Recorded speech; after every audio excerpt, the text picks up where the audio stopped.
Okay, so you know that feeling, right? You sit down to play like just a quick game and then boom, suddenly it's like 3 hours later. Oh, yeah. Yeah, and we always joke about games like sucking us in, But I think there's something more to it, right? Totally. So today we're diving deep into how games are actually like designed to really mess with our mind. I mean, in a real way, Mhm. not like mind control or anything like that, but like real psychological effects, on how we behave, how we think, even how we feel. Yeah, absolutely. And the stuff you send over, it's pretty fascinating how many techniques are at play here. Yeah. It's way more than just entertainment, right? Right. Yeah, we're talking complex systems here. So I guess our mission for this deep dive is to kind of unpack those core mechanics and see if we can really figure out how these games are like engineered, Yeah. to Yeah. to create these psychological impacts that we're talking about. Exactly. And let's start with, I think, something we all recognize. Mm. That feeling of reward you get when you're playing games, Like leveling up or finding a rare item or just watching your score climb higher and higher. Yeah. Just feels good, right? Yes. And it turns out that's not by accident, right? Our sources No. are saying there's actually a lot of intention behind those good feelings. Oh, yeah, for sure. One of the most potent things, and this comes up in a few of the behavioral science papers you sent over, is how these in-game rewards, they directly tap into our brain's dopamine system. Right. And dopamine, that's linked to pleasure, to motivation. So it basically sets up this powerful feedback loop. Yeah. You do something in the game, you get the reward, you get that little dopamine hit, it feels good, and you want to do it again. Right. And what's even crazier is that the unpredictability of some of these rewards, it actually makes it even more engaging. Like you don't know when it's going to happen. Exactly. It's like, think about waiting for a text message back. Oh, yeah. That anticipation, that uncertainty, it actually amplifies the reward when you finally get it. Yeah. It's the same like fundamental drive that can keep us, refreshing our social media feeds or even get us hooked on something like gambling. Yeah, that makes total sense. And that feeling of wanting to come back for more, that ties into habit formation, right? Oh, absolutely. I know. I've definitely played games where like logging in every day felt less like a choice and more like just something I had to do. Oh, yeah. Games are masters at building habits. It's all about repetition. Those daily challenges, those progress streaks, they create this sense of momentum, right? Yeah. Almost an obligation. Yeah. You don't want to break that chain. You don't want to miss out on the benefits. Right. And it all boils down to this classic habit loop. Mm-hmm. You have the cue, like a daily reset that triggers a routine like logging in and playing, and then you get to the reward, a daily bonus or whatever. Right. And this loop, once it gets reinforced over time, it becomes really ingrained. It's powerful stuff. And you probably recognize similar patterns in other apps and platforms that are designed for daily engagement. Oh, yeah, totally. And it's almost like they're training us to do these things without us even realizing it, right? That's right. It's a little creepy when you think about it, but sometimes it's not even about those regular little rewards. It's about getting completely lost in the game itself. Yeah. And our sources talk about this flow state. Have you heard of this? Oh, yeah, the flow state. It's a fascinating phenomenon. It's that feeling of total immersion, Right. in an activity where you're so focused that everything else just fades away, time just disappears. It's like when you're reading a really good book or you're working on a project that you're really into, and hours just fly by. Right. And for games, what's key to achieving that flow state is finding that sweet spot where the challenge of the game matches your skill level perfectly. Oh, that makes sense. If it's too easy, you get bored, right? Right. But if it's too hard, you get frustrated. But when it's just right, it creates this incredibly engaging experience. It's really satisfying. And a lot of people actively seek out that feeling, Yeah, totally. So it's not just about being entertained. It's almost like games are engineering these zones of optimal engagement. Totally. And that feeling of being glued to the screen, it often goes hand in hand with, the anticipation of those rewards we were talking about. Right. And that leads us to this whole other area, which our sources call behavior conditioning, where games are almost training us through association, like, making us associate certain things with certain feelings. Yeah, that's a great point. Uh-huh. I think using the analogy of Pavlov's dog is really helpful here. Okay. It's essentially the same principle. Games are training us through association, just like Pavlov did with his dogs. They pair specific stimuli, like sounds or visual cues or animations, Right. with rewards or even punishments. And a perfect example is that loot box system we were talking about. Yeah. That specific sound and those visuals that pop up when you open a loot box and you get something good. It's not just a random cue. That's your brain learning that stimulus means reward. Yep. And eventually, even just the anticipation of that sound can trigger that dopamine hit. Wow. Okay, that makes a lot of sense. And it's not just about the individual rewards either, right? Yeah. A lot of games are social experiences, and that brings in this whole other layer of social influence. For sure. It's not just about what the game gives us, it's about how we connect with other people inside the game world. Absolutely. And multiplayer games, they really tap into our social needs and those social dynamics, Right. Peer pressure is huge. Right. For example, you don't want to let your teammates down, so you feel this pressure to perform well or to show up regularly, Right. And then there's status. In-game achievements, cosmetic items rank. All these things become symbols of status within that little game world. Right. And it motivates players to invest more time, more effort because they want to climb that social ladder. Right. It's like wanting to fit in or show off, but in a virtual space. Exactly. And speaking of virtual spaces, games offer this amazing chance to escape reality, right? And even to try on different identities. So it's not just about the individual rewards or even the social connections. It's also this fascinating thing about games being like a form of escape and a way to explore different parts of yourself. And that can be really powerful for some people. It's a chance to be someone else. Yeah. To experience a sense of agency and mastery that they might not feel in their everyday lives. Right. And while that can be a healthy form of recreation, our sources also point out that there's this potential for dependency, right? Especially for people who are feeling disconnected or dissatisfied with their real-world circumstances. Yeah. So it raises this really important question. Why are people so drawn to games? What are they seeking that the game provides? That's a deep question for sure. And our sources also touch on how games can subtly influence our beliefs and attitudes just through their narratives. Yeah. Those underlying themes that you don't always consciously think about, but they're still kind of seeping in. It's the idea of subtle messaging. And it's really fascinating because through storytelling, character development, even the design of the game world itself, right? Games can subtly convey certain values, beliefs, perspectives on all sorts of topics. Yeah. From simple things like cooperation and empathy to much more complex themes. And because players are actively engaged in the experience, they're making choices within the narrative. Right. These messages can actually be more impactful than just passively consuming other forms of media, like watching a movie or reading a book. That's interesting. And it makes us think critically about the stories that we're immersing ourselves in and the potential influence they might have on us over time. Totally. It's like those background details that you don't always notice at first, but they end up shaping your understanding of the whole world. Wow. And going back to that feeling of accomplishment we were talking about before, Yeah. Games are designed to make us feel like we're always making progress, even if it's just progress within the game world. Oh, yeah. All those progression systems, the XP bars, filling up those level ups, unlocking new abilities. It's incredibly effective at creating a sense of productivity.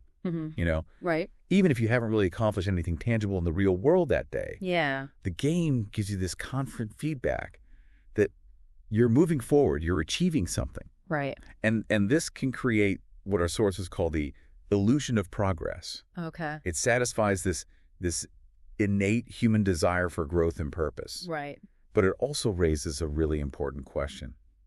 How might this be influencing our priorities? Right. The value we place on different types of achievements, Could we become so focused on virtual progress that we neglect real-world pursuits? It's definitely something to think about, and this idea of keeping us engaged through those unpredictable rewards. Yeah. It leads to something called Skinner box mechanics. Okay. Have you heard of this? It's that feeling of like, maybe this next one will be the big one, the one that keeps you going. Oh, yeah. This concept comes from operant conditioning, and it's all about using variable interval rewards to keep people engaged. Okay. So think about it. If you knew exactly when you were going to get a reward, you might only engage with the game right before that moment, right? Right.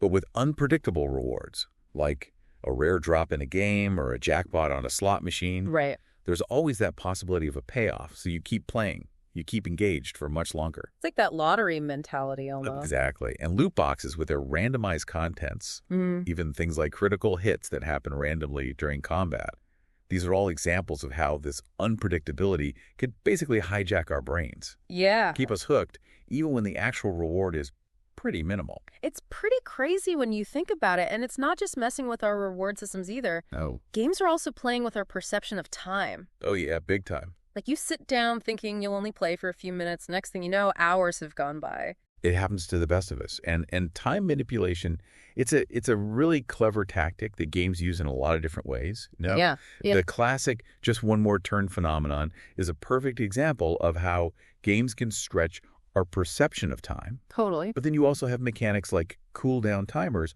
or time-gated content in those free-to-play games. Right. Which actually compress time, creating these artificial waits that encourage you to log in more frequently. Right. And then there's those daily quests that literally structure your day around the game's schedule, Yeah. This manipulation of time, it can lead to routine.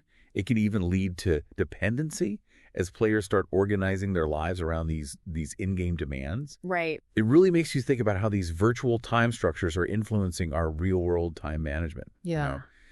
Have you ever caught yourself planning your day around when a daily quest resets? Oh, absolutely. And linked to that feeling of needing to log in is this whole idea of fear of missing out, or FOMO, as the kids call it. It's that pressure to act now or you'll lose out forever, Right. FOMO is a powerful psychological trigger, and games use it all the time, Yeah. Limited time events, exclusive cosmetic items that are only available for a short period time, limited rewards. All right. These all create this sense of urgency and this anxiety of missing out. Right.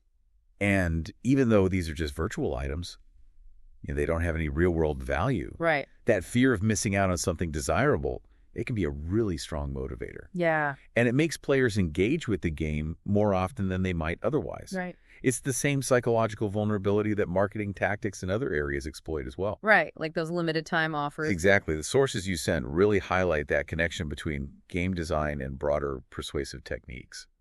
It's almost unsettling how well those virtual scarcity tactics mirror real-world anxieties. Yeah. But games don't stop there. It seems they're also really good at taking advantage of those mental shortcuts we all use. Oh. Those cognitive biases? It's like they know how our brains are wired and they're using it to their advantage. That's a really insightful point. Mm-hmm. Games often leverage our inherent cognitive biases. Yeah. Those mental shortcuts our brains use to make decisions quickly. Right.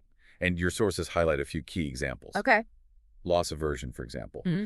That's the tendency to feel the pain of a loss more strongly than the pleasure of a gain. Okay. So games can exploit this by making players work harder to avoid losing something they've already acquired. Like you don't want to lose your progress. Exactly. Think about it. Losing $10 often feels worse than the joy of finding $10. Right. Games tap into this by making us protective of the progress or the items that we've earned. Okay.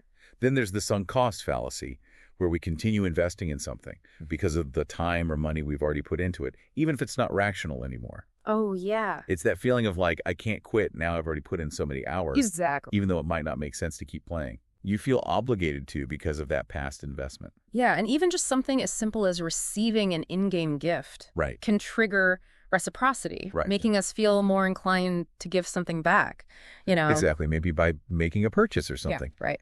Understanding these biases, it helps us see how seemingly harmless game mechanics can actually influence our decisions in really subtle ways. It really makes you think about your own decision-making while you're playing. It does. And when we get really invested in a game world and our character, Right. it can actually start to shape how we see ourselves, right? It can. That's this whole other fascinating idea of immersion and identity shaping. Yeah. That those virtual choices we make can reflect back on our real-world sense of self. And deep immersion in game worlds and stories, it can definitely have a significant impact on our self-perception. Okay. When we create an avatar and role play within a game, Right. we can experiment with different identities, different behaviors, and this can influence how we see ourselves. And it can even foster empathy for others Okay. because we're experiencing the story through different character perspectives. Yeah. And morality systems within games, those can play a role too, Yeah. influencing what feels right or wrong Oh, yeah. within the game's context. And that can potentially even bleed into our real-world ethical considerations. That's interesting. Your sources mention an example of a player who consistently chooses the good path in a game. Okay. and how that might lead them to see themselves as more ethical in real life. Right. And then they might experience internal conflict when faced with a situation where the good choice isn't so clear, Right. Have you ever felt like your in-game decisions were influencing how you think about similar situations in the real world? Oh, totally. And sometimes those game worlds can be pretty intense, right? They can. And that leads to all these discussions about desensitization. Yeah, desensitization, it's a complex issue, and the sources you gathered, Yeah. they really highlight that. On the one hand, repeated exposure to intense content in some games, it can lead to a reduced emotional response Okay. to similar stimuli over time. Right. But on the other hand, games can also provide a sense of control, comfort, even catharsis. Right. They can be an outlet for managing emotions, especially during stressful times. Yeah. So the impact of game content on our emotions, it's complicated. Right. It can have both potentially negative and positive aspects. Right. It really depends on the individual and the specific game they're playing. Totally. And then there's the power of the stories themselves to influence us, what our sources call narrative persuasion. Right. And some games have these incredibly compelling narratives that really stick with you long after you've finished playing. Yeah. And those narratives, they have this remarkable ability to emotionally impact players. Okay. And to subtly shift their worldviews. And because players are actively experiencing the story through gameplay. Yeah. Making choices, feeling the consequences. The persuasive power of those narratives can actually be even stronger than more passive forms of media like books or films. So it's not just watching a story unfold, it's like living it. Exactly. Games with strong narratives, they can really resonate with players on a deep level. Yeah, they really can. So to wrap things up, it's pretty clear from our deep dive into these sources that games are way more than just simple entertainment. Oh, for They're sure. these intricate systems that are designed to tap into our psychology, Right. using all these psychological principles to influence our behavior, how long we can pay attention, even our emotional states. Exactly. And it's not about some kind of mind control, like we said before. Right. It's about this sophisticated interplay of reward systems, habit formation, social dynamics, cognitive biases, narrative techniques all working together. Right. And understanding these underlying mechanisms, it gives us valuable insight into why games can be so engaging and so hard to put down sometimes. Totally. And given this new understanding of how games are designed to really tap into our psychology, it makes you wonder, how can we become more aware of our own engagement with these virtual worlds and how they might be influencing us in ways we don't even realize. It's a good question. And beyond games, what other areas of our lives are being shaped by these same design principles, It makes you think. It does. It really does. It's definitely something to consider the next time you log into your favorite game. Absolutely. Thanks for joining me on this deep dive. My pleasure. It's been a fascinating conversation. Yeah, it has. And until next time, keep those brains engaged, but be mindful of how they're being engaged. Good advice. Take care. You too.